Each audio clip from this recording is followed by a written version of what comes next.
আসসালামু আলাইকুম। সবাই কেমন আছেন? আশা করি সবাই ভালো আছেন। আলহামদুলিল্লাহ আমিও ভালো আছি। সবসময় আপনাদেরকে খামারের ভিডিও দেখানো হয়। যেহেতু আমার একটা শখের খামার আছে। তো আজকে যেহেতু বাইরে গেলাম সে কারণে আপনাদেরকে বাইরের ভিউটা দেখাচ্ছি। এটা হচ্ছে আমাদের বগুড়া থানা অন্তর্গত আমাদের গ্রাম। তো আমাদের গ্রামে আসলে বাইরে হলে সচরাচর আমি বেশি একটা বাইরে যেতে চাই না। কারণ আমাদের রাস্তা তো মাশাআল্লাহ দেখতেছেন অসাধারণ। আর বৃষ্টি হলে তো এগুলো আরো ভয়ানক রাস্তা হয়ে যায়। তো সে কারণে কিন্তু আসলে বাইরে হওয়া অনেকটাই মন থেকে উঠে যায়। তো আজকে যেহেতু বাইরে গেলাম সে কারণে আপনাদেরকে আমাদের গ্রামটা একটু সুন্দর করে দেখানোর চেষ্টা করতেছি যে আমাদের গ্রামটা কি অবস্থা। তো আমি বাইরে হইছি যেহেতু অটো নিয়ে। তো সে কারণে কিন্তু শটগুলা খুবই স্লো এবং আস্তে, আস্তে নিতে গ্রামের শটগুলো আমি খুব সুন্দরভাবে নেওয়ার চেষ্টা করতেছি। কারণ আপনাদেরকে আমি এখন ভালো, ভালো ভিডিও দেখানোর জন্য সবসময় চেষ্টা করি। তো আপনারা যেহেতু দেখতেছেন আমাদের এই ক্ষেতগুলোর মধ্যে পানি, সেটা কিন্তু আসলে ক্ষেতের পানির মূল কারণ হচ্ছে আমাদের এখানে কিন্তু অবিরত বৃষ্টি চলতেছে হয় দিনে বা রাত্রে। যেকোনো এক মুহূর্তে আমাদের এখানে কিন্তু বৃষ্টি হয়। সেখানে কিন্তু ক্ষেতের মধ্যে কিন্তু হাঁটু সমান পানি। আর যাই হোক আমি এখন যে জায়গায় আছি সেটা হচ্ছে কিন্তু আমাদের ঐতিহ্যপূর্ণ একটা জায়গা। এখানে কিন্তু একটা সময় মেলা বসতো। আর এখানে জায়গাটা কিন্তু খুবই রাতের জন্য খুবই ভয়ানক ছিল। অনেকে রাত্রে এখান দিয়ে আসা যাওয়া করত না।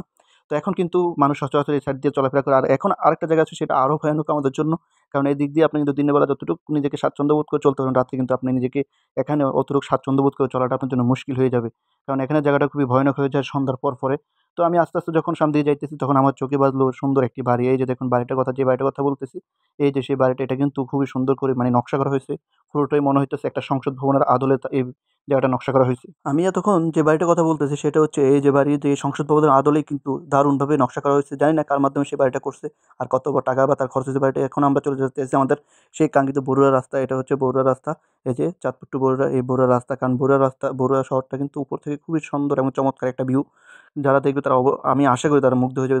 কারণ আমাদের দিয়ে কিন্তু আপনার পরিবেশটা খুব সুন্দর এবং অসাধারণ একটা ভিউ। এই যে দেখুন বরুড়ার বাজারের বর্তমান অবস্থা। এটা আমি নিচ থেকে নিছি। সেখানে এখান থেকে দেখা যাইতেছে বরুড়া বাজারের বর্তমান অবস্থা।